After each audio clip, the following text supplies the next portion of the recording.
नमस्कार साथियों, मैं मनीष कुमार शर्मा स्वागत करता हूं आपका एक बार फिर यादवेन स्मार्ट क्लासेस पर, जिस पर आप ग्रुप डी के पीवाईक्यूज मेरे साथ में पढ़ रहे हैं। जैसा कि आपको पता है कि शाम के 6 बज चुके हैं और शाम के 6 बजे मेरे द्वारा आपका साइंस का सेशन स्टार्ट होता है, जिसमें मैं आपके साइंस के पीवाईक्यूज कराता हूं जो आपके ग्रुप डी के एग्जाम में आए हुए हैं। तो जो ग्रुप डी के एग्जाम में आए हुए हैं उन शिफ्ट को आज हम कर रहे हैं। इससे पहले मैं कई सारी शिफ्ट करा चुका हूं। आज जो करने वाले हैं भाई, आज एक नई शिफ्ट यानी नई डेट 29 अगस्त 2022। तो 29 अगस्त 2022 की जो शिफ्ट है, इसकी शिफ्ट फर्स्ट को हम करने वाले हैं। 29 अगस्त 2022 को जो ग्रुप डी का एग्जाम हुआ था, उसकी शिफ्ट फर्स्ट को आज हम यहाँ पे सॉल्व करने वाले हैं। तो जितने भी साथी मेरे साथ में जुड़ रहे हैं वो एक बार चैनल को शेयर जरूर कर दें, उसके बाद में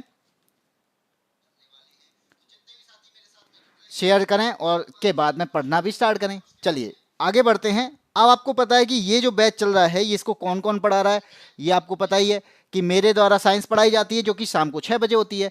शाम को 5 बजे जीएस की क्लास होती है जो कि मुझसे पहले रहती है, वो ललित सर के द्वारा कराई जाती है। और इसके बाद मैथ्स की क्लासेस जो कि शाम को 8 बजे रहती है। इन सब में पीवाईक्यू सेशन चल रहे हैं जो कि ग्रुप डी के एग्जाम के पॉइंट ऑफ व्यू से देखा जाए तो बहुत इंपॉर्टेंट सेशन है।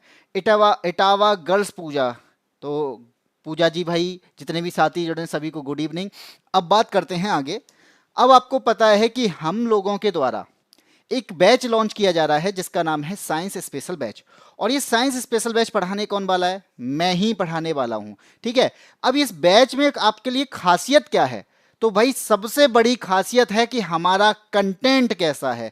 अगर आप हमारे साथ में साइंस स्पेशल बैच में जुड़ते हैं तो आप हमारी स्ट्रेटजी, कंटेंट और इसके अलावा कंसेप्ट को समझेंगे और कंसेप्ट के साथ में आपको समझ में आएगा कि किस तरीके से हमने इस बैच को डिजाइन किया है। सबसे पहली बात, ये बैच मिलने कहाँ वाला है तो आप याद रखिएगा, ये जो बैच मिलने वाला है वो आपको यादवेंद्र स्मार्ट क्लासेस के एप्लीकेशन पे मिलने वाला है, यूट्यूब चैनल पे नहीं, एप्लीकेशन पे मिलने वाला है। तो ये एप्लीकेशन सबसे पहले क्या करना पड़ेगा? डाउनलोड करना पड़ेगा। कहां मिलेगा? प्ले स्टोर पे मिलेगा। जैसे आप वहां डाउनलोड करोगे तो क्या करना पड़ेगा? रजिस्ट्रेशन करना पड़ेगा। अब रजिस्ट्रेशन के बाद क्या करें? तो रजिस्ट्रेशन के बाद आपको ये हमारा जो होम पेज दिखेगा, मात्र 99 रुपए में, मात्र 99 रुपए में आपको साइंस का पूरा बैच मिलने वाला है, जिसमें मैं आपको फिजिक्स, केमिस्ट्री और बायो कंप्लीट कराने वाला हूं।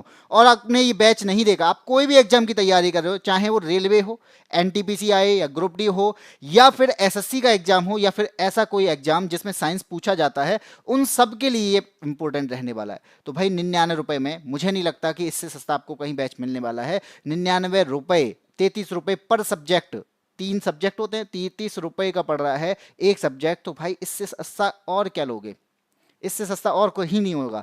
इसके अलावा इस बैच की डेमो क्लासेस की बात करें तो YouTube पर हमारी डेमो क्लासेस अवेलेबल हैं। आप यहाँ पे YouTube पे जाके प्लेलिस्ट में जाएंगे तो आपको ये YouTube पर 2 क्लासेस मिल जाएंगी जो कि मेरे द्वारा आपको YouTube पर दी गई हैं, जो कि फ्री डेमो है। जैसे ही आप डेमो को देखते हैं, अगर आपको क्लासेस पसंद आती हैं, उसके बाद आप जाइएगा प्ले स्टोर पर, यादवेन स्मार्ट क्लासेस को डाउनलोड करिएगा, वहां से रजिस्ट्रेशन करके इस बैच को खरीदने की कोशिश करिएगा, जो कि 99 रुपए में, 99 रुपए एक बैच, स्पेशल बैच, 1 साल से ज्यादा की वैलिडिटी।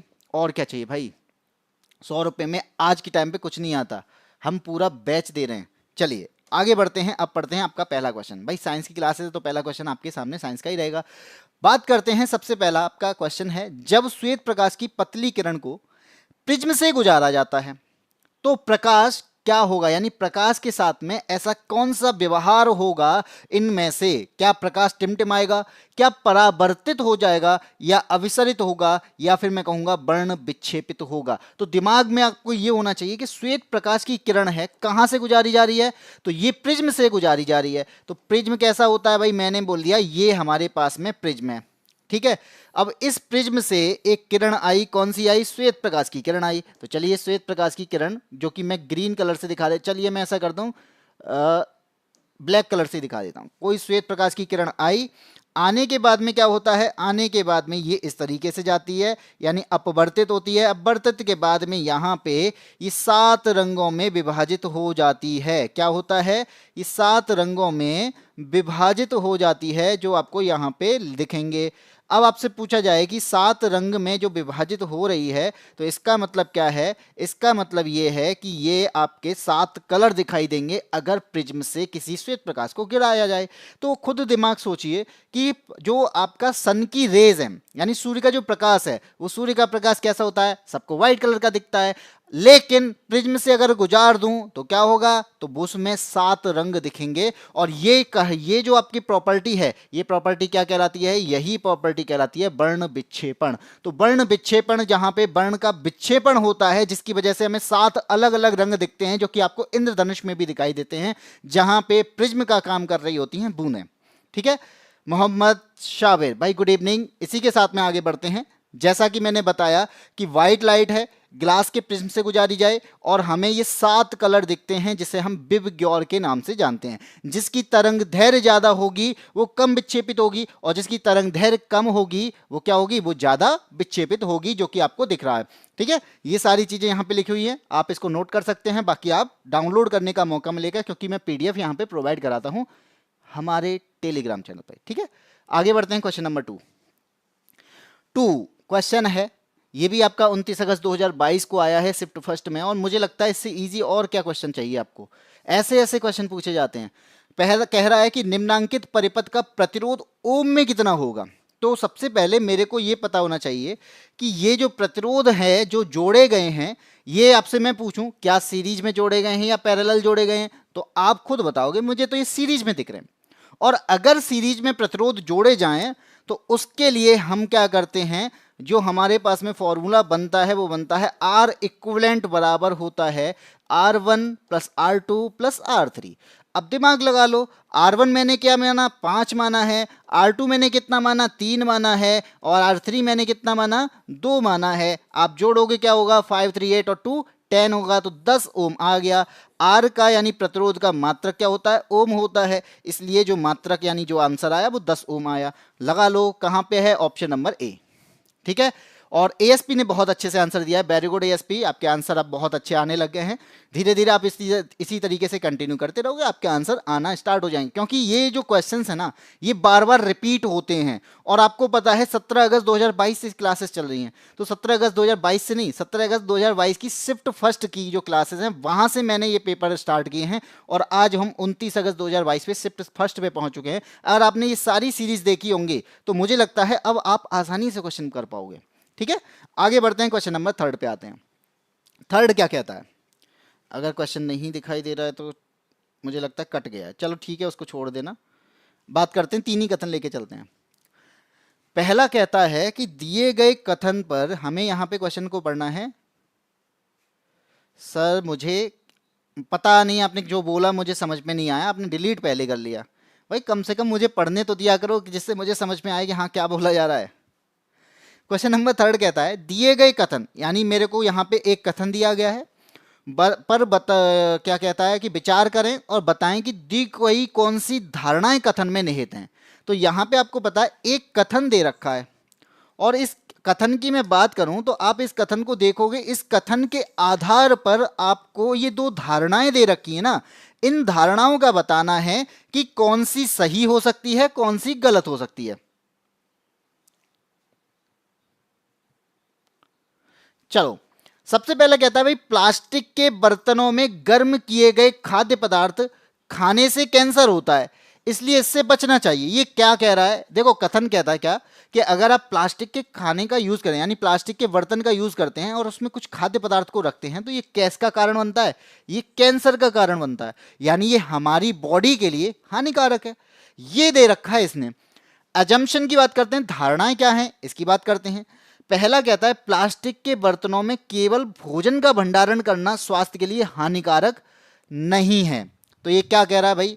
ये कहता है सर मुझे साइंस समझ में नहीं आती है। तो भाई पूजा, मैंने यही तो बताया, अगर आपको साइंस समझ में नहीं आती है तो आप लोगों के लिए ही हम बैच लेकर आ रहे हैं, जो बिल्कुल बेसिक से स्टार्ट किया है मैंने। वहाँ पे बिल्कुल आपका लॉजिक आपको समझ में आएंगे, कि जो मैं लॉजिक बनाना चाहता हूँ वो आपको समझ में आएंगे। इसलिए इस बैच के लिए मैं इतना प्रमोशन कर रहा हूँ। केवल 99 रुपये में मुझे नहीं लगता कि अगर आप कोई एक सामान लेने जाते हैं ना अपने लिए भी, तो वो भी सामान आपका 100 रुपये से कम का आता होगा, 100 रुपये से सारा ज़्यादा का ही आता है। मैंने केवल 100 रुपये से 1 रुपये कम में भी आपको बेच दे रहा हूँ, वो इसी वजह से कि आप जो बेस से पढ़ना चाहते हैं उनके लिए बहुत आसान हो जाए, ठीक है। और पढ़ोगे तो आएगी, पढ़ने के लिए बैच ले लो केवल 100 रुपये का भाई। तो यहाँ पे मैंने बोला कि भाई प्लास्टिक का बर्तन है, उसको गर्म किया, तो गर्म करके ये उसमें खाने को स्टोर करेंगे तो वो हानिकारक होगा। तो ये कहता है कि प्लास्टिक के बर्तनों में केवल भोजन का भंडारण करना स्वास्थ्य के लिए हानिकारक नहीं है। क्यों नहीं है भाई? अगर प्लास्टिक के बर्तन में ये कह रहा है कैंसर हो सकता है, तो हानिकारक क्यों नहीं है बताओ? गलत हुआ ना। तो पहला तो हो जाएगा गलत भाई, हानिकारक है। सेकंड की बात करते हैं, ऐसे गैर प्लास्टिक बर्तन उपलब्ध हैं जिनका उपयोग भोजन को गर्म करने के लिए किया जा सकता है। तो आपको पता है हम प्लास्टिक का यूज करें क्यों? क्योंकि हमारे पास में और भी तो बर्तन हैं, हम उनका यूज कर सकते हैं। तो यही बात ये कहना चाहता है। तो आपका सेकंड जो है वो सही है, इसलिए आपका ऑप्शन नंबर ए क्या हो जाएगा? सही हो जाएगा। केवल धारणा सेकंड जो है वो सही बता रहा है, क्योंकि हमारे पास में अगर प्लास्टिक के बर्तन है ना, तो प्लास्टिक के बर्तन से क्या होगा? उसको गर्म करेंगे तो उससे कैंसर का कारण बन रहा है। तो ये क्या कह रहा है कि अगर पहला कहता है कि प्लास्टिक के बर्तनों में भोजन का भंडारण करना हानिकारक नहीं, क्यों नहीं है? पहले ही बता दिया उसने कैंसर हो सकता है, तो क्यों नहीं है? तो पहला गलत हो गया। सेकंड कहता है कि भाई अगर मेरे पास में अदर बर्तन है, जरूरी थोड़ी है प्लास्टिक का ही हो, और दूसरे बर्तन को यूज कर लो तो उससे हम खाना गर्म कर सकते हैं। भाई कर सकते हैं ना, तो सेकंड सही है। आगे बढ़ते हैं, अगले पर आते हैं। क्वेश्चन नंबर थर्ड क्या कहता है? देखो ये क्वेश्चन आपके सारे आए हुए हैं और बहुत इंपॉर्टेंट बनते हैं, क्योंकि प्रीवियस ईयर से ही आपके आने वाले एग्जाम्स बनते हैं। ये बात आप याद रखना, प्रीवियस ईयर से ही हम सिलेबस को किस तरीके से पढ़ना है ये यहां से पता करते हैं। थर्ड कहता है भाई, क्या कहता है? संयोजन अभिक्रिया के बारे में इनमें से कौन सा कथन सत्य है? संयोजन अभिक्रिया पता होना चाहिए सबसे पहले। क्या होती है संयोजन? भाई आप देखते हो भाई, संयोजन का मतलब क्या है? दो लोग मिलते हैं और दो लोगों का मिलना क्या है? वो कहते हैं ना संयोग से मिल गए, वो संयोजन हो गया। तो ये क्या है? संयोजन अभिक्रिया का मतलब है कि यहाँ पे मैं अगर दो या दो से ज्यादा हमारे पास में क्या हो? अभिकारक हों, और उनसे एक क्या बन जाए? एक उत्पाद बने, तो कहते हैं ना दो आत्माओं का मिलन, ठीक है, यही है संयोजन।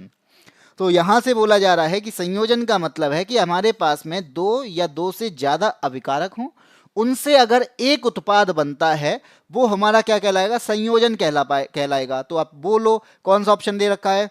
पहला है दो या दो से अधिक अभिकारकों से एक एकल उत्पाद बनता है। हमें ऑप्शन दिख गया कि ऑप्शन नंबर ए हमारा यहाँ पे सही है। दिमाग में आ रहा होगा कि कैसे कैसे? तो आपको पता है कि मैं अगर हाइड्रोजन के साथ में ऑक्सीजन की अभिक्रिया करा दूं, तो मेरे पास में जो एकल उत्पाद बनेगा वो क्या होगा? वो हो जाएगा आपका 2H2O, यानी जल बन जाएगा। तो आप देखो यहाँ पे मेरे पास में दो अभिकारक थे और बना क्या? एक उत्पाद बना, ठीक है। इसी को कहेंगे संयोजन।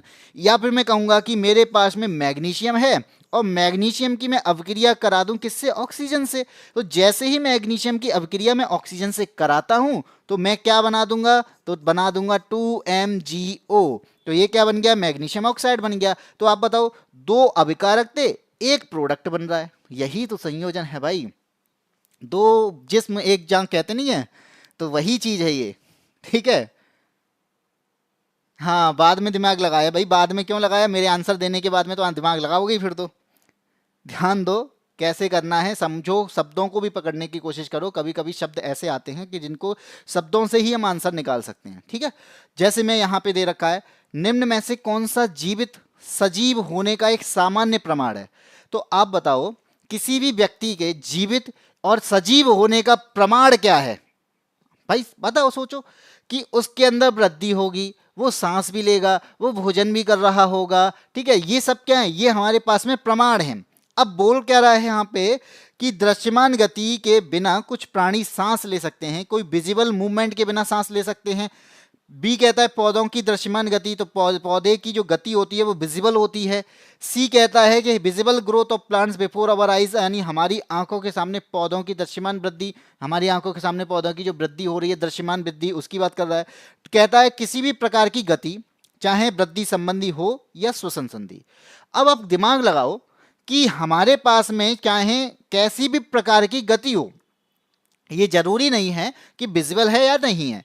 सीधी बात ये बोल रहा है कि कोई भी प्रकार की गति हो, किसी भी प्रकार का आप मूवमेंट कर रहे हो, चाहे वो आपका ग्रोथ से रिलेटेड हो, चाहे वो आपका रेस्पायरेशन से रिलेटेड हो, क्या वो कहलाएगा सजीव? बिल्कुल कहलाएगा। कि आप कोई भी गति कर रहे हो वो सब सजीव में आएगा। हम लोग हैं, सांस ले रहे हैं, सजीव हैं। हम लोग मूव कर रहे हैं तो सजीव हैं। पेड़ भी क्या करते हैं? वृद्धि करते हैं। मूव का मतलब हमारे लिए मूव करना क्या है? एक जगह से दूसरी जगह जाना। पेड़ जो है वो क्या कर रहे हैं? ऊपर की ओर वृद्धि कर रहे हैं, सजीव हैं। पेड़ में क्या करते हैं? श्वसन ले, यानी रेस्पायरेशन होता है, बिल्कुल होता है, यानी उसका मतलब वो भी सजीव है। तो यही बात इसने पूछी थी, आंसर निकल के आ गया। आते हैं क्वेश्चन नंबर 6 पे। बिल्कुल एएसपी ने सही आंसर दिया, डी बिल्कुल। बाकी के लोगों का क्या है भाई? लोग तो 6-7 से यानी ज़्यादा से ज़्यादा लोग जुड़ते जा रहे हैं, लेकिन आंसर केवल ये हो हमारे पास में एएसपी ही देगा। भाई ये जरूरी थोड़ी है सब दे सकते हो। बताइए क्वेश्चन नंबर 6 क्या कहता है? ये कहता है क्या, निम्नलिखित में से कौन सा जीवाश्म ईंधनों के जलने के कारण उत्पन्न परिणाम नहीं है? यानी अगर जीवाश्म ईंधनों का को जलाया जाता है उसकी वजह से इन चारों में से ऐसा कोई है जो उसका एक रिजल्ट, उसका परिणाम नहीं है। क्या करना है? जीवाश्म को जलाओ। जब हम जीवाश्म ईंधन को जलाते हैं तो आपने देखा होगा कि ईंधन यानी हमारे पास में जो ईंधन होता है या जीवाश्म ईंधन होता है तो उसके जलाने से क्या होगा? ताप बढ़ जाता है भाई। क्या होता है? ताप बढ़ जाता है। तो हम क्या कह सकते हैं? तापक्रम में वृद्धि बोल सकते हैं, बिल्कुल बोल सकते हैं। ठीक है। इसके अलावा आपने देखा होगा कि हमारे पास में नाइट्रोजन यानी ऑक्सीजन, जो हमारा एटमॉस्फेयर है इसमें नाइट्रोजन है, इसमें नाइट्रोजन के अलावा सल्फर है। ठीक है। अब इन दोनों के ऑक्साइड भी होते हैं जिसे हम क्या कहते हैं? नाइट्रोजन ऑक्साइड कहते हैं। इन दोनों के ऑक्साइड को अगर मैं बात करूं तो नाइट्रोजन ऑक्साइड भी कहूंगा, और सल्फर का ऑक्साइड क्या होगा? वो सल्फर ऑक्साइड होगा। तो इनकी वजह से होता क्या है? इन दोनों की वजह से होता है अम्ल वर्षा, यानी जिसे हम एसिड रेन कहते हैं। क्या होता है? एक एसिड रेन कहते हैं, यानी अम्ल वर्षा होती है। ठीक है। यानी जो बारिश होती है वो एसिडिक होती है। ठीक। तो हमें क्या क्या मिल गया? तापक्रम में वृद्धि हो रही है, नाइट्रोजन और सल्फर के ऑक्साइडों का निर्माण जो कि मैंने यहां पे बता दिया, और इनकी वजह से एसिड रेन होती है, वायुमंडल की ऊपरी परतों में ओजोन के स्तर में कमी, और लास्ट कहता है स्मॉग का बनना है, फॉर्मेशन यानी स्मॉग भी बनता है। तो आपने देखा होगा धुआं वगैरह फैलता है जब ईंधन चलाते हैं। क्या नहीं होता भाई? ओजोन के स्तर में कोई कमी नहीं होती है। जो वायुमंडल की ऊपर की परत है जिसे हम समताप मंडल कहते हैं, उसमें जो ओजोन का स्तर होता है, ओजोन का जो लेवल होता है, उसमें कोई कमी आती है? नहीं आती है। ये जीवाश्म ईंधन की वजह से नहीं आती है। इसलिए आपका क्या आंसर हो जाएगा? ऑप्शन नंबर सी हो जाएगा। सभी लोग आंसर करो भाई, बिल्कुल सही बात है, सभी लोग आंसर करो। एएसपी ने फिर आंसर दे दिया, सी आंसर दिया है, और बहुत ही अच्छा आंसर दे रहे हैं एएसपी। इसके अलावा भाई क्यों नहीं आंसर दे रहे हो? और भी लोग जुड़े हैं, आंसर जरूर आने चाहिए। आंसर देने से आप लोगों का इन्वॉल्वमेंट होता है। जैसे होता है ना, जब आप ट्रेन में जा रहे होते हो, जब तक आप ट्रेन में जाते हो ना, कई लोग बैठे होते हैं, वहां पे बात हो रही होती है, मोदी ने ये किया, या अमित शाह ने ये किया, या फिर हमारी पार्टी ने ये किया, ऐसा चलता है। वहां पे हम इन्वॉल्व होते हैं। जब हम इन्वॉल्व हो जाते हैं ना, तब हमें आंसर देना अलग लगता है। और जब हम दूर से खड़े होते हैं, इस तरीके से देख रहे होते हैं, सबको सुन रहे होते हैं, क्या चल रहा है, क्या चल रहा है, क्या चल रहा है, बस इतना ही करते रहते हैं, लेकिन उसमें हम इन्वॉल्व नहीं होते, तो इतना इंटरेस्ट नहीं आता जितना इंटरेस्ट आपको वहां पे जो चर्चा चल रही होती है उसमें इन्वॉल्व होकर आता है। तो इसलिए मैं कहता हूं कि जब भी आप पढ़ाई करो, जब भी आप कोई वीडियो देखो, तो वहां पे आंसर देने की कोशिश किया करो, जिससे आपका इन्वॉल्वमेंट बढ़ेगा, और उस वजह से आपका फोकस भी बढ़ेगा, कि आप ये भी जानोगे कि सामने वाले ने आंसर बताया है, उसकी वजह से मेरा आंसर गलत या सही हुआ या नहीं। आपने अगर गलत दिया तो गलत का पता चलेगा, सही दिया सही का पता चलेगा। और जब ये चीजें हमारे साथ में होती है ना, कि गलत और सही का पता चल जाए, यही जिंदगी का रास्ता बताती हैं। इसलिए कहता हूं इन्वॉल्व होना जरूरी है हर चीज में। ऐसी चीजों में मत हो जाना कि भाई वो बिल्कुल समाज से हटके हो। आगे बढ़ते हैं क्वेश्चन नंबर 7। क्वेश्चन नंबर 7 कहता है एल्केन की सही सजाती श्रेणी का चयन करो। तो सबसे पहले हमें पता है हाइड्रोकार्बन जो होते हैं वो 3 टाइप के होते हैं। हाइड्रोकार्बन 3 टाइप के होते हैं।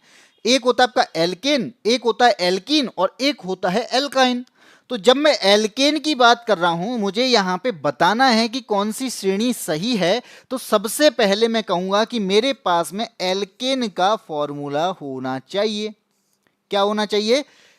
एल्केन का फॉर्मूला होना चाहिए। तो एल्केन का जो फॉर्मूला होता है वो होता है CnH2n, और इसमें मैं 2 ऐड कर दूं, और इसका सीधा सीधा मतलब है कि जितने कार्बन होंगे उसके दुगने में 2 जोड़ दो, उतने हाइड्रोकार्बन हो जाएंगे। क्या होना है? जितने आपके पास में कार्बन होंगे उसमें दोगुना कर दो और दुगने में 2 जोड़ दो, उतने हाइड्रोजन होंगे। ये बात मैं कह रहा हूं। कैसे? कि जैसे मैं कहूं C बराबर रख दो, यानी N बराबर मैं अगर 1 रख दूं तो यहां पे क्या हो जाएगा? ये हो जाएगा आपका C1, H में लगाएंगे तो क्या होगा? 2 का मल्टीप्लाई 1 से, और 2 और 2 हो जाएगा 4। इसका मतलब हमारे पास में क्या बन के आया? CH4 बन के आ गया। तो ये हो जाएगा आपका पहला सदस्य, पहली श्रेणी का पहला सदस्य। ठीक है, जो कि आपको सब जगह दिख रहा है, पहले में, दूसरे में, तीसरे में, चौथे में। चलिए दूसरे की बात करते हैं। अगर मैं N की जगह पे 2 रख दूं तो C कितने हो जाएंगे? C हो जाएंगे 2, और H कितने हो जाएंगे? तो 2 का मल्टीप्लाई 2 से यानी 4, और 4 और 2 कितने हो जाएंगे? 6 हो जाएंगे। C2H6 बनेगा। यहां पे ये गलत हो जाएगा, और यहां पे ये भी गलत हो जाएगा, और ये भी गलत हो जाएगा। बचा हमारे पास में ऑप्शन नंबर डी। तो ये हमारा बिल्कुल सही आंसर होगा, क्योंकि यहां पे मैं N की वैल्यू जितनी रख रहा हूं उसके दुगने में अगर मैं 2 और जोड़ दूं तो मुझे एल्केन का पता चल जाता है। जैसे मैथेन, जो आपका मैथेन, एथेन, ये सारी चीजें हैं ना, ये क्या है? ये बता रहे हैं कि कितने कार्बन हैं और कितने हाइड्रोजन हैं। तो यहां पे मैंने यही बात आपको इस फॉर्मूले के द्वारा बताई है। ठीक है, पता चला? कुछ नहीं है। अगर आपसे एल्केन के बारे में पूछे तो वहां पे जितने कार्बन होंगे उसमें हाइड्रोजन का, यानी हाइड्रोजन का स्तर होगा, वो कितना होगा? जितने कार्बन हैं उसके दुगने में 2 जोड़ दो। अगर 3 है तो 3 का दुगना 6, और 6 में 2 जोड़ देंगे तो 8। तो क्या हो जाएगा? C3H8। अगर 4 हैं तो 4 का दुगना 2, और दुगने में 2 जोड़ना है तो यानी 4 का दुगना कितना हो गया? 8। 8 में अगर 2 जोड़ दो तो 10 हो जाएंगे। तो ये बन गया आपका चौथा। ठीक है, इस तरीके से हम सीरीज को आगे चला जाएंगे। अब मैं अगर दिमाग में आ रहा हूं, चलो C5 क्या होगा? तो कार्बन हो जाएंगे 5, और H कितना होगा? 5 का दुगना यानी 10, और इसमें 2 जोड़ दो, कितना हो जाएगा? 12। अगर दिमाग आएगा C की जगह 6 रख दें तो H में 6 कितना? 6 का दुगना 12, और 2 जोड़ दो 14 हो जाए। इस तरीके से सीरीज को आगे चला सकते। ठीक है, आगे बढ़ते हैं। क्वेश्चन नंबर 8, घरेलू प्रयोजन। भाई हम घर में रहते हैं, और घर में जो रहते हैं यहां पे हमारे पास में जो करंट आता है वो कैसा आता है? AC करंट आता है। ठीक है, AC करंट का हम उपयोग करते हैं। इसी को हम कहते हैं प्रत्यावर्ती धारा। बिल्कुल पूजा डी आंसर दिया, बहुत अच्छा आंसर दिया है। और इसी तरीके से आंसर देने की कोशिश करो। जब आंसर दोगे तभी चीजें आपको और अच्छे से समझ में आएंगी। ठीक है, AC धारा हमारे पास में करंट जो आता है वो कौन सा करंट आता है? वो AC करंट आता है। और AC करंट को ही हम क्या कहते हैं भाई? प्रत्यावर्ती धारा कहते हैं। कितना क्या कहते हैं? प्रत्यावर्ती धारा कहते हैं। अब अगर मैं यहां पे कहूं कि हम लोग जो हाँ घर में जो बिजली आती है वो आपका ये प्रत्यावर्ती धारा है ना, 2 चीजों पे डिपेंड करती है। एक है आपका वोल्टेज, और दूसरा क्या होता है जिसे कहते हैं फ्रीक्वेंसी। ठीक है, जब मैं वोल्टेज की बात करूं, अगर मुझसे वोल्टेज पूछा जाता तो दिमाग में कुछ नहीं रखना, ये याद कर लो कि 220 वोल्ट घर में हमारे पास में आते हैं। वोल्टेज कितना आता है? 220 वोल्ट आता है। अगर पूछा जाए फ्रीक्वेंसी कितनी रहती है तो भाई 50 हर्ट्ज की फ्रीक्वेंसी रहती है। यानी AC करंट में 50 हर्ट्ज की तो फ्रीक्वेंसी होती है, और 220 का वोल्ट का हमारे यहाँ पे क्या आता है? विभवांतर कितना होता है, यानी पोटेंशियल डिफरेंस कितना होता है? 220 का होता है। तो इस वजह से हमसे पूछा गया आवृत्ति के बारे में, तो आवृत्ति हमारी कितनी हो जाएगी? 50 हर्ट्ज होगी। यानी अब यहाँ पे फ्रीक्वेंसी 50 हर्ट्ज और वोल्टेज 220 वोल्ट होंगे।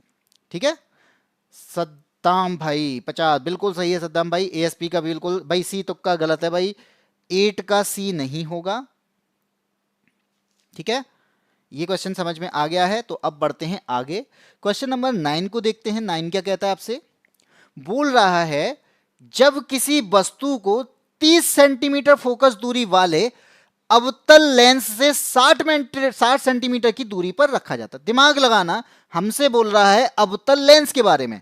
तो सबसे पहले अवतल लेंस कैसा होता है भाई, दिमाग में आना चाहिए। अवतल लेंस होता है किनारों पे तो होता है मोटा, और बीच में कैसा होता है, बीच में होता है पतला, तो इसे हम क्या कहते हैं, अवतल लेंस कहते हैं।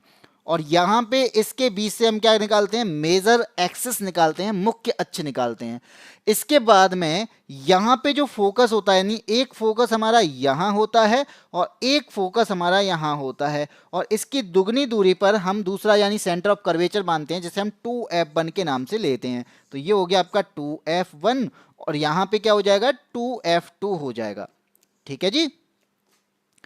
अब क्या करना है, चलिए इतनी बात हो गई, अब क्या करना है, अब बात करते हैं कि हमें दे क्या क्या रखा है।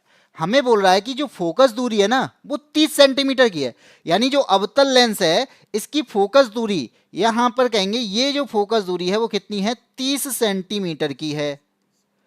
और फिर बोल रहा है कि 60 सेंटीमीटर की दूरी पर वस्तु को रखा है। तो f1 का जो दुगना होता है वो सा क्या है, वो 2f1 है। तो यहां पे वस्तु को रखा है और ये जो है वो दूरी कितनी है, 60 सेंटीमीटर की दूरी है। ठीक है।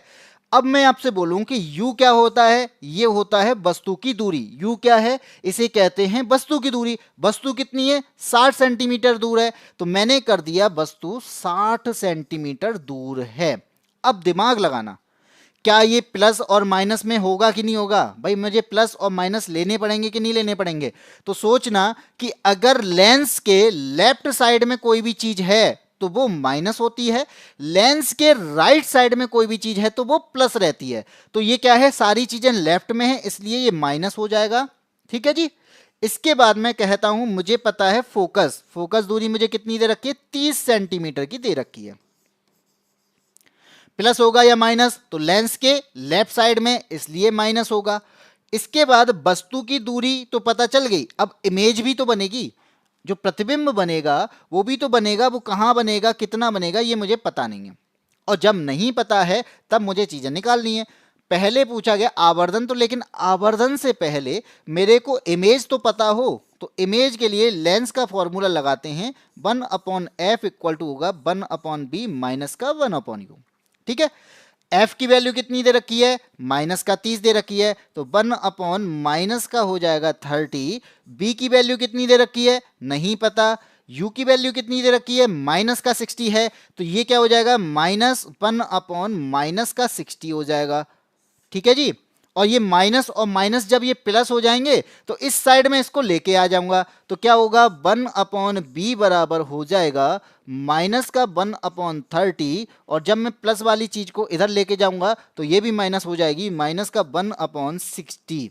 फिर क्या होगा, यहां पे मैं लूंगा एलसीएम जो कि होता है 60, 30 से इसको करेंगे तो ये जाएगा माइनस का 2 और ये जाएगा माइनस का 1, जो कि वैल्यू आएगी माइनस का 3/60।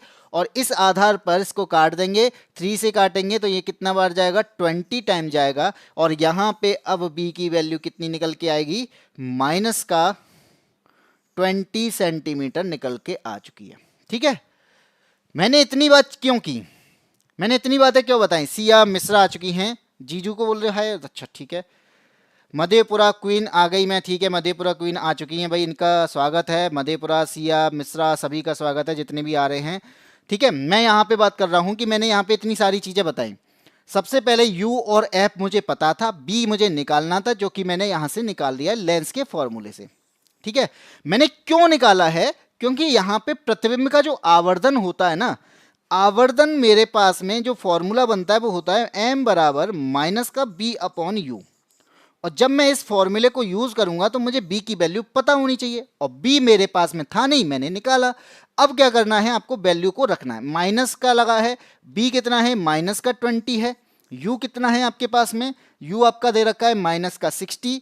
अब आप बताओ, माइनस से ये माइनस कैंसिल हो जाएगा, बचेगा हमारे पास 0 से 0 कैंसिल हो जाएगा, 2 से ये 6 टाइम यानी 1/3 आएगा, माइनस का 1/3 आ गया। अब आप बताओ, 3 से इसको डिवाइड करूंगा तो क्या आएगा, बराबर आएगा माइनस का 0.33, 0.33। आंसर क्या आ गया, 0.33, ऑप्शन नंबर सी। आईडी बदल लेते हो भाई, आईडी बदल बदल के बहुत लोग आते हैं, कोई दिक्कत नहीं है भाई, बदल लेना, आना इंपॉर्टेंट है। आईडी कौन सी आईडी से कौन आ रहा है ये मत देखो, आना इंपॉर्टेंट है। ठीक है, यहां पे बस याद रखना हमें फोकस दूरी दे रखी थी और यहां पे वस्तु की दूरी दे रखी थी। फोकस दूरी और वस्तु की दूरी मैंने ली माइनस, क्योंकि ये लेफ्ट साइड में, इस वजह से मैंने इसको माइनस लिया है। बी की वैल्यू मैंने इस लेंस के फॉर्मूले से निकाली है, और इस लेंस के फॉर्मूले से मैंने जब बी की वैल्यू को निकाला तो मैग्निफिकेशन मुझसे पूछा था, यानी आवर्धन पूछा था, जिसका फॉर्मूला होता है एम बराबर माइनस का बी अपॉन यू। ठीक है, चलिए सी आंसर जो दे रहे हैं बिल्कुल सही आंसर दे रहे हैं।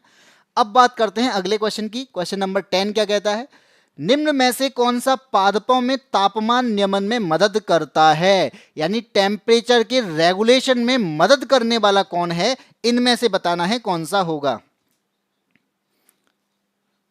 बताइए।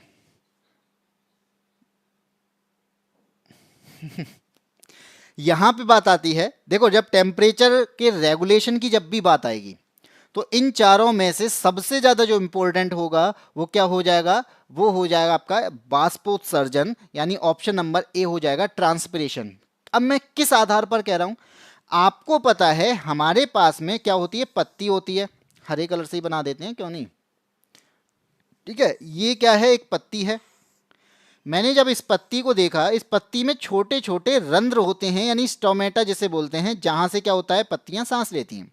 ठीक है, तो ये क्या कहलाता है, इसे कहते हैं हम स्टोमेटा, और स्टोमेटा को हम कहते हैं हिंदी में रंध्र कहते हैं, जहां से पत्तियां सांस लेती हैं।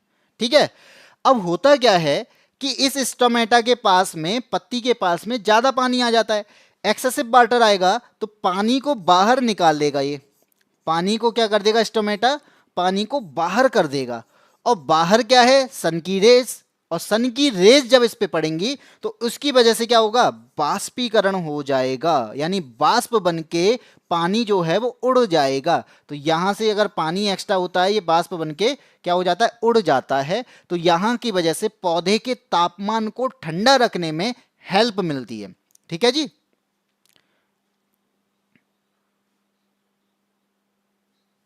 चलिए आगे बढ़ते हैं। अब सबको पता चल गया होगा। अब बात है इसके बारे में, मैंने आपको बता दी कि मैंने कहा ये पत्तियां हैं, और पत्तियों में आपको ये दिख रहे हैं ना छोटे छोटे छिद्र से, यही होता है स्टोमेटा, जहां से सांस ली जाती है। जैसे हम लोग सांस लेते हैं, कहां से लेते हैं, नाक के द्वारा लेते हैं, नॉस्ट्रिल्स के द्वारा लेते हैं। यहां भी तो छोटे छोटे जो छिद्र हैं, यहां से हमने सांस ली, तो ये भी सब जो पत्तियां हैं, यानी जो पेड़ है, पत्तियों के माध्यम में स्टोमेटा जो होता है उसके द्वारा सांस लेता है। बस सबने आंसर दे दिया, ए आंसर बिल्कुल सही है। सद्दाम भाई, एएसपी भाई, सभी का आंसर सही है। इसके बाद बात करते हैं हम अपने बैच पर।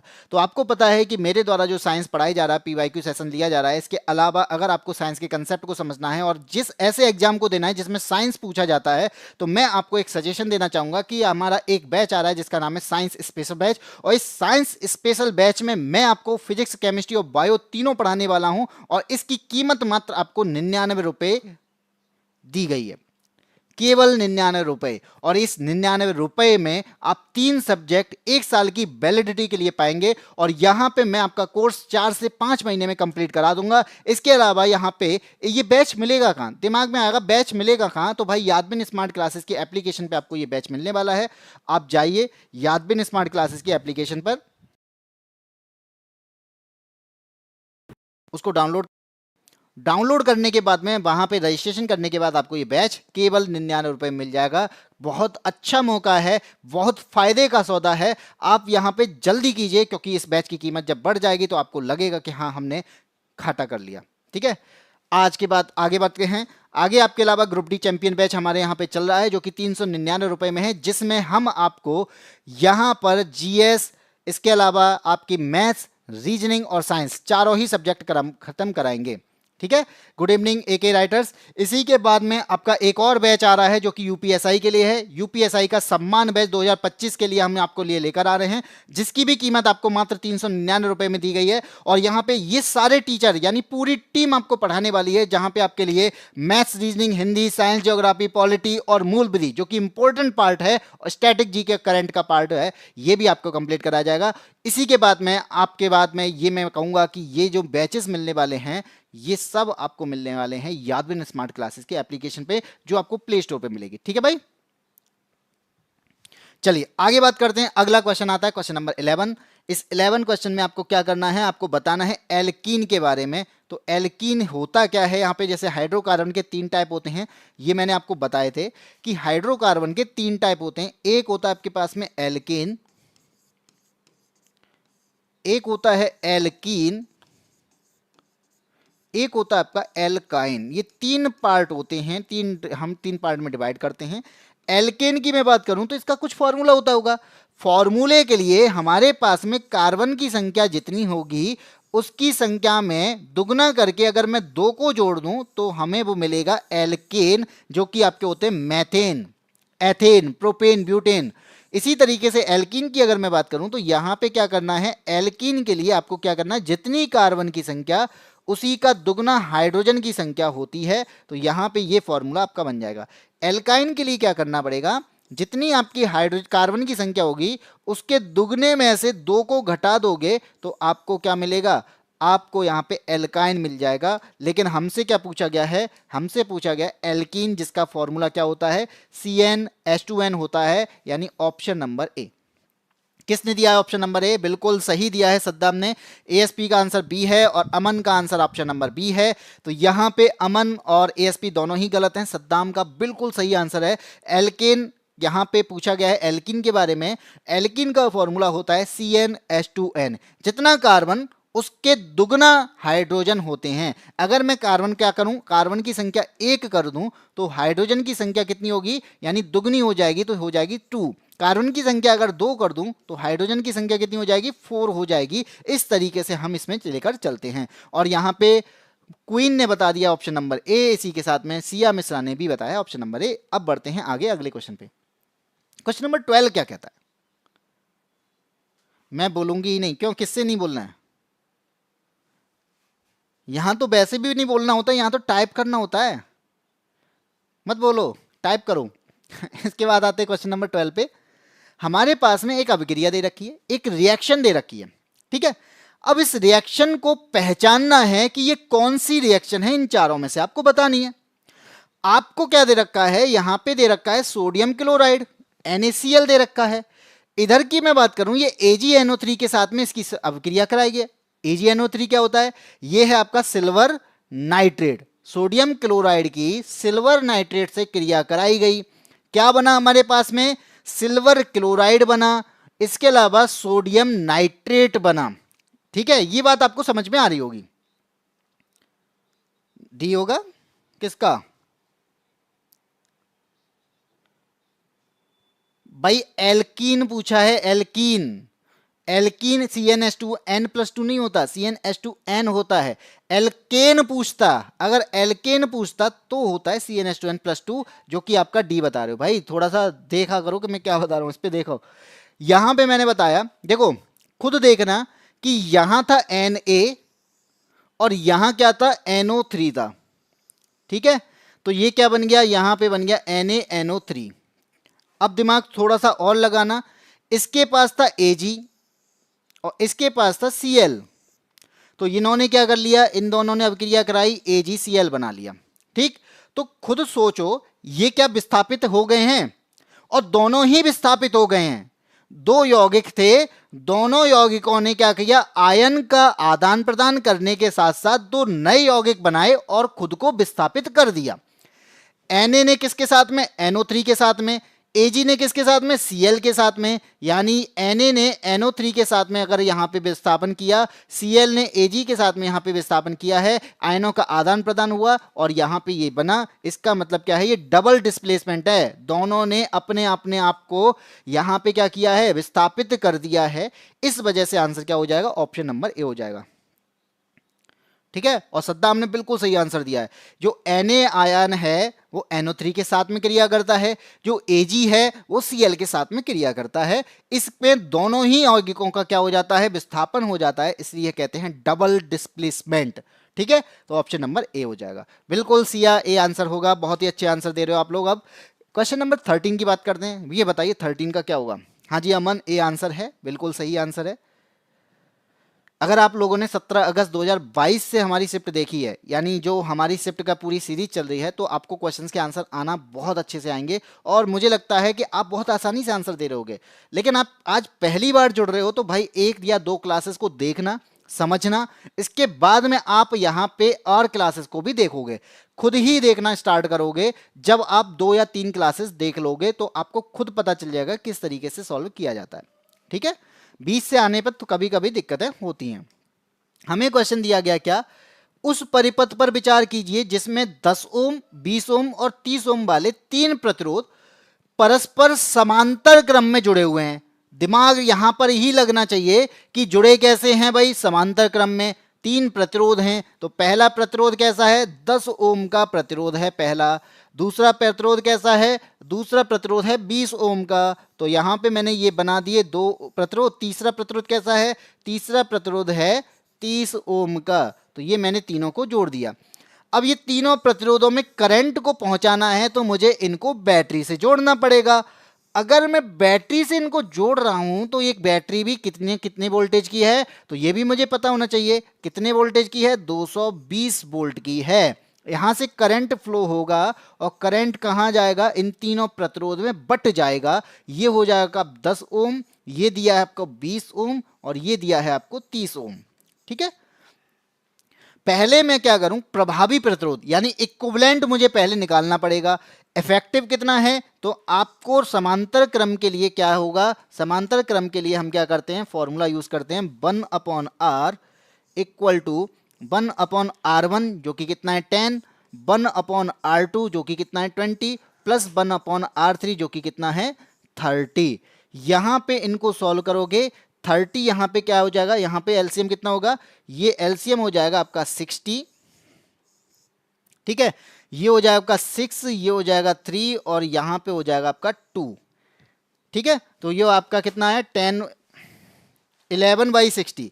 तो आपके 1/r की जो वैल्यू आई वो कितना आई, जोड़ने के बाद में 11/60। लेकिन ये वैल्यू जो है ना वो 1/r की वैल्यू है। यहां पे हमें r की वैल्यू को पता करना है, वो कितना हो जाएगा 60/11 हो जाएगा। और इसी की तरह से आपके पास में r की वैल्यू पता चल गई। ठीक है, r की वैल्यू हमें यहां से पता चल गई। लेकिन जैसे ही मुझे ये प्रतिरोध पता चला है, इसके बाद में मुझे बताना है कि 20 ओम के प्रतिरोध में कितनी धारा प्रवाहित हो रही है। तो जब किसी भी चीज की धारा को निकालना हो, प्रतिरोध में धारा को निकालना हो, तो हम फॉर्मूला का यूज करते हैं। वो कौन सा फॉर्मूला है, V बराबर आई आर। ठीक है, V की वैल्यू आपको पता है कितनी है, 220 है। I की वैल्यू कितनी है, निकालनी है। अब सोचोगे क्या R की वैल्यू क्या होगी, जो मैंने यहां पे निकाली है ये होगी या कोई और। तो आपको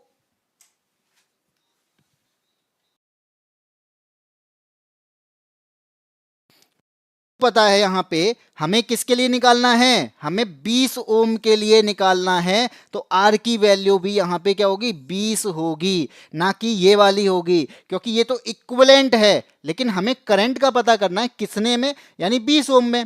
तो आपकी यहां पे I की जो वैल्यू आएगी, 0 से ये 0 कटेगा, 2 से इसको काटेंगे 11 हो जाएगा, 11 एम्पियर। तो जहां पर भी ये दोनों चीजें आपको दे रखी हों, 60/11 ओम और 11 एम्पियर, वही आंसर आपका सही हो जाएगा। बताइए किसमें दे रखा है, ये 22 दे रखा है, यहां पे ऑप्शन नंबर सी सही हो जाएगा, जो कि 60/11 ओम और 11 एम्पियर दे रखा है।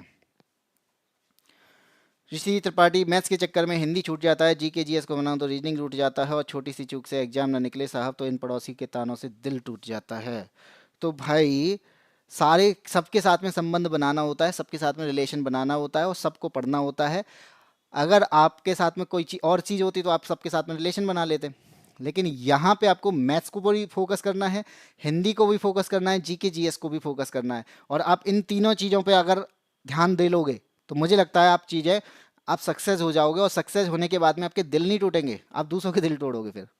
ठीक है, हाँ जी बिल्कुल, पता चल गया था आपकी कमेंट से कि आप नए स्टूडेंट हो, लेकिन आप जैसे ही जैसे हमारे साथ में जुड़े रहोगे आपको और चीज़ें आनी लगेंगी, जिससे आपको चीज़ें जहाँ पर भी आपके डाउट हैं वो डाउट भी खत्म होंगे।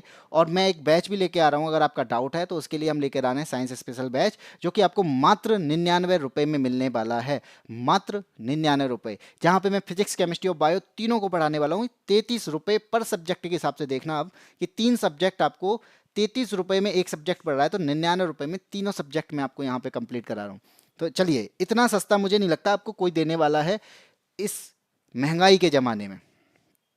ठीक है, जहाँ पे आप कोई भी चीज़ लेने जाते हो ना, तो 500 1000 रुपए का बिल पता नहीं कैसे बन जाता होगा। वहाँ पे मैं 1 साल के लिए लगभग 99 रुपए में आपको 3 सब्जेक्ट पढ़ा रहा हूँ।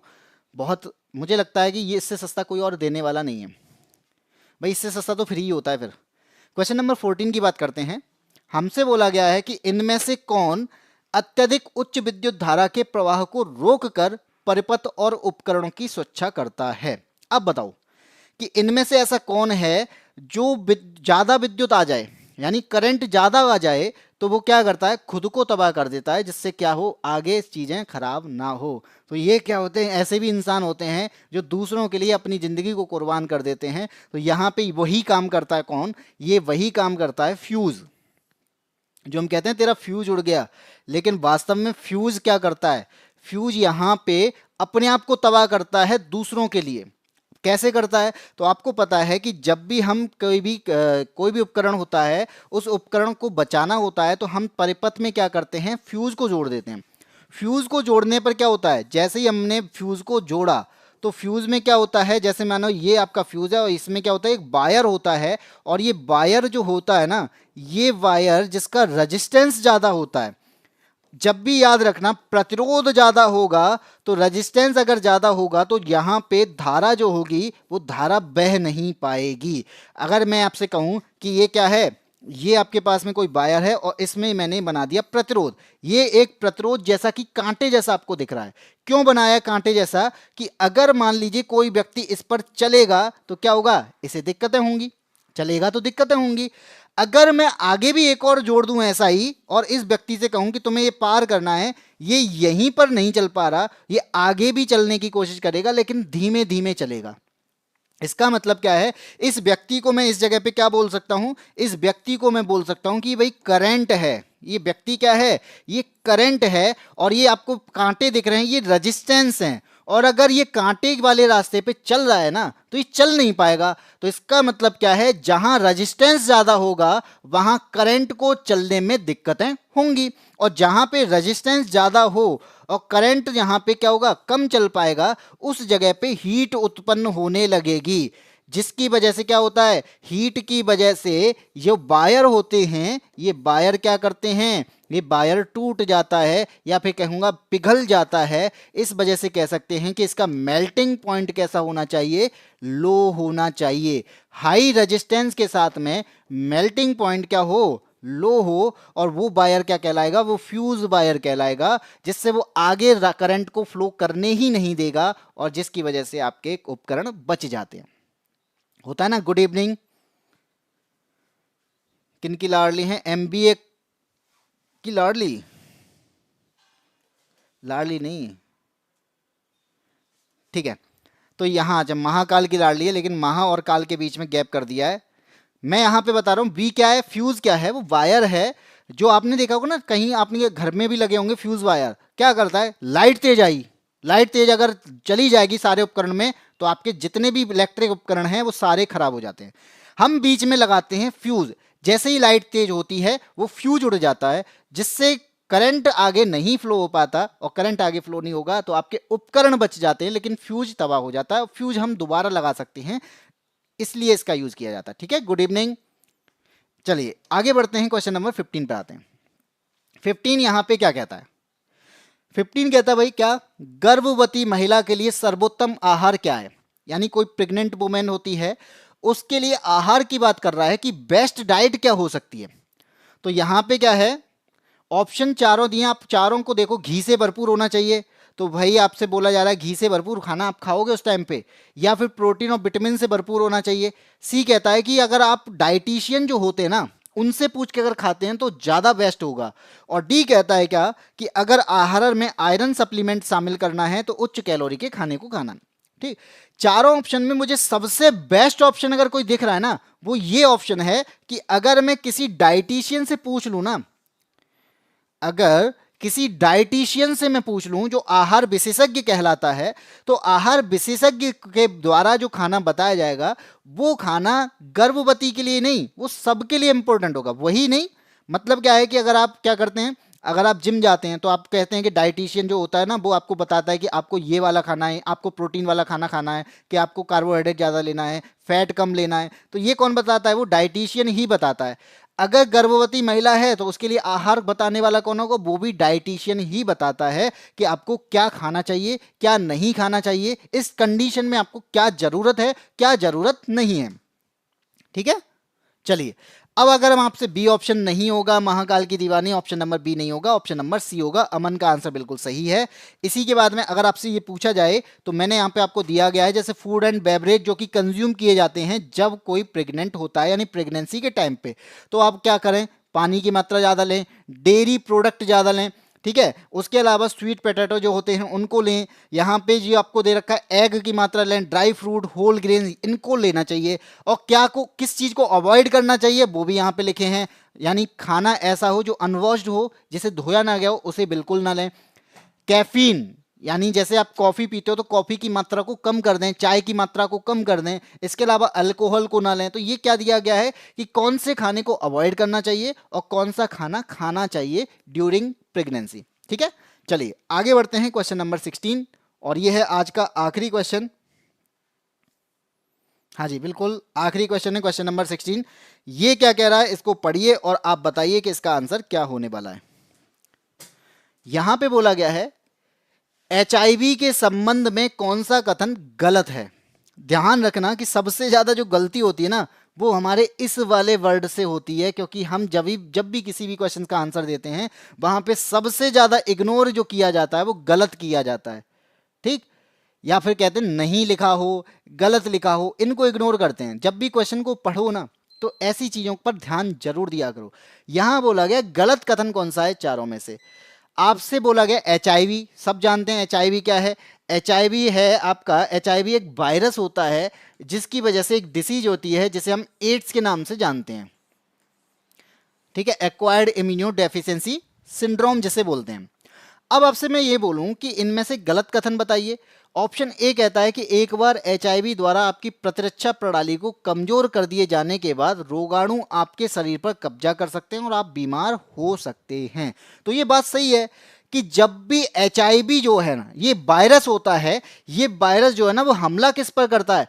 आपकी डब्ल्यूबीसी पर हमला करता है। क्यों करता है? क्योंकि इस डब्ल्यूबीसी ही है जहां से हमारे अंदर बॉडी के अंदर इम्यून सिस्टम मजबूत होता है। तो डब्ल्यूबीसी की वजह से इम्यून सिस्टम, प्रतिरक्षा प्रणाली जो है वो मजबूत रहती है। आप यहाँ पे वायरस जो आएगा वो इस यहाँ पे जैसी वायरस एंटर करता है हमारी बॉडी के अंदर तो ये सबसे पहले इम्यून सिस्टम पर हमला करता है, जिससे क्या होगा? हमारी इम्यूनिटी पावर कम हो जाएगी। तो आपका ये बताइए ए ऑप्शन गलत होगा? बिल्कुल नहीं होगा, ये तो सही है, हमें तो गलत बताना है।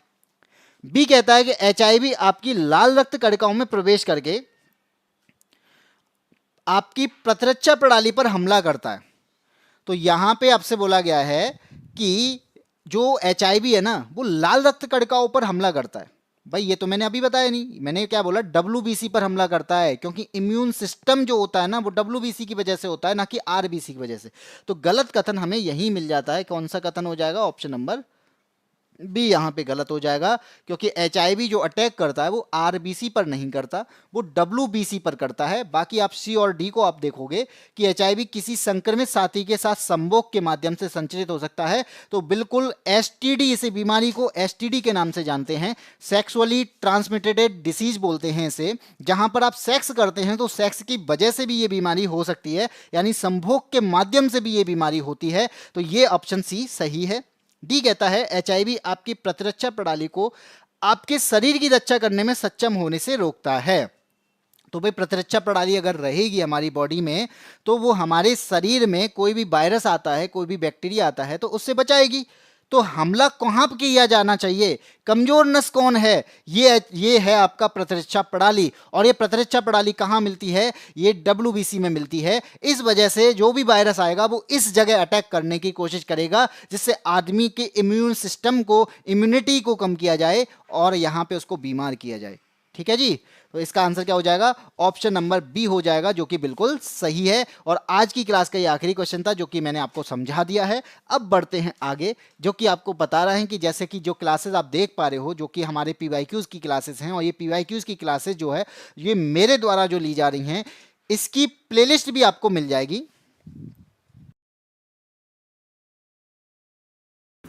यदि आप हमारे चैनल पे जाते हो, चैनल पे जो प्लेलिस्ट का जो ऑप्शन आता है, यहाँ पे आपको साइंस की, जीएस और मैथ्स तीनों की प्लेलिस्ट यहाँ पे मिल जाएगी। और इन प्लेलिस्ट में जो प्रीवियस क्लासेस आपने नहीं देख पाए हैं, जो आप आज जुड़े हो, इससे पहले की क्लासेस आपको देखनी होंगी, तो उन क्लासेस के लिए क्या करना होगा, उसको प्लेलिस्ट में जाके हम उन क्लासेस को देख सकते हैं। अब दिमाग में आ रहा होगा कि ये जो पढ़ तो लिया, पढ़ने के बाद में इसकी जो पीडीएफ है इसका क्या करना है, ये कहाँ मिलेगी? तो आप याद रखना कि आप जा सकते हैं कहाँ पे, यादवेंद्र स्मार्ट क्लासेस के टेलीग्राम चैनल पे। टेलीग्राम पे जाइएगा और यादवेंद्र स्मार्ट क्लासेस को सर्च करिएगा और उसे ज्वाइन कीजिएगा। उसको ज्वाइन करने के बाद में आपको वहाँ पे हमारी क्लासेस की लिंक के साथ में उस क्लास की क्या होगी, पीडीएफ भी प्रोवाइड की जाएगी। जैसे ये क्लास खत्म होगी उसके 5 मिनट बाद आपको वहाँ पे पीडीएफ मिल जाएगी। इसके बाद में बात करते हैं कि हमारा जो बैच आ रहा है, जो कि आपको 99 रुपये में मिलने वाला है, जिसमें मैं आपको साइंस स्पेशल में फिजिक्स, केमिस्ट्री और बायो तीनों को पढ़ाने वाला हूं।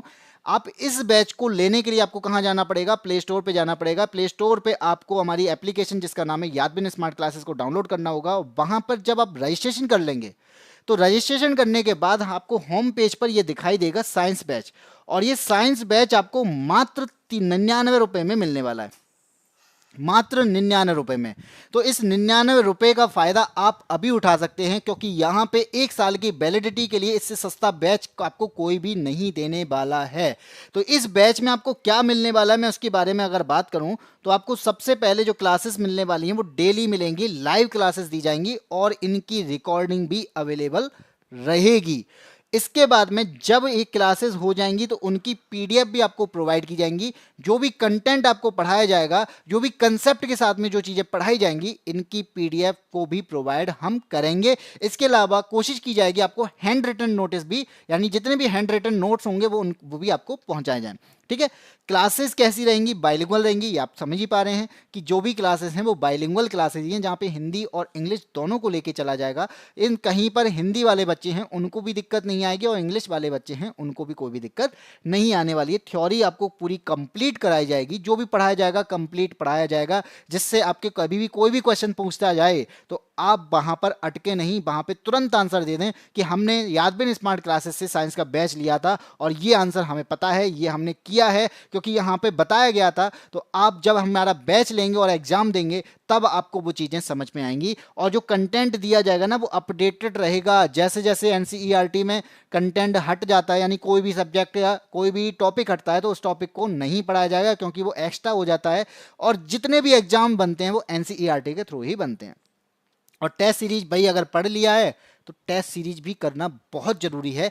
टेस्ट सीरीज के साथ में पीवाईक्यूज के सॉल्यूशन करना बहुत ज़रूरी है, क्योंकि एग्ज़ाम बन तो जाते हैं, एग्ज़ाम देने तो सब चले जाते हैं, लेकिन क्वालिफाई वही होता है जो थ्योरी पढ़ने के बाद उसकी टेस्ट सीरीज, उसके प्रैक्टिस सेट, उसके पीवाईक्यूज लगाना स्टार्ट कर देता है। क्योंकि पढ़ना आसान है, लेकिन उनके थ्योरी करना, वो थ्योरी के बाद में उनके सेट करना, प्रैक्टिस सेट करना, ये थोड़ा हम लोग इग्नोर करते हैं। लेकिन बहुत सारे जो कंपटीशन में जितने भी सिलेक्शन होते हैं वो इसी वजह से होते हैं। ठीक है। आगे बढ़ते हैं कि आपको पता है कि अदर क्लासेस भी हमारी स्टार्ट होने वाली हैं। तो एक क्लासेस है जिसका नाम है सम्मान बैच, जो कि यूपीएसआई के लिए होने वाली है, तो आप इस क्लास में भी इनरोल कर सकते हैं। इसके अलावा आप ग्रुप डी चैंपियन बैच में भी इनरोल कर सकते हैं। ये दोनों ही बैच आपको मात्र 399 में मिल रहे हैं। इसी के साथ में आगे बढ़ते हैं, अगले बैच पर आते हैं। बस ठीक है, आज की क्लास इतना ही है। आज की क्लास में आपने देखा कि मेरे द्वारा आपको जो क्लासेस दी गई, यानी 29 अगस्त 2022 की शिफ्ट फर्स्ट को कंप्लीट कराया गया है। कल की क्लास में आपकी शिफ्ट सेकंड को कंप्लीट कराया जाएगा। इसी तरीके से हम आगे बढ़ते जाएंगे, जितने भी एग्जाम हुए उन सभी का यहाँ पे सॉल्यूशन कराया जाएगा। और यहाँ पे आपको कंसेप्ट, कंटेंट और बेस्ट स्ट्रेटजी को देखना है, पढ़ना है, समझना है, तो आप हमारे बैच में जुड़ सकते हैं जिसका नाम है साइंस स्पेशल बैच, जो कि आपको हमारी एप्लीकेशन पे मिलने वाला है, जो कि यादविन स्मार्ट क्लासेस की एप्लीकेशन पे मिलेगा। तो जल्दी कीजिए, यादविन स्मार्ट क्लासेस की एप्लीकेशन को डाउनलोड करिए, क्योंकि ये बैच आपका आज के टाइम पे बहुत इंपॉर्टेंट है। और इसी के साथ में 99 रुपए में आपको बैच मिल रहा है, पूरी स्ट्रेटजी के साथ में, कंटेंट के साथ में। तो आप जुड़िए जरूर, इसको ज्वाइन जरूर करिएगा। और आज की क्लास में इतना ही, तब तक फिर मिलते हैं आपको कल की क्लास में। तब तक के लिए जय हिंद, जय भारत।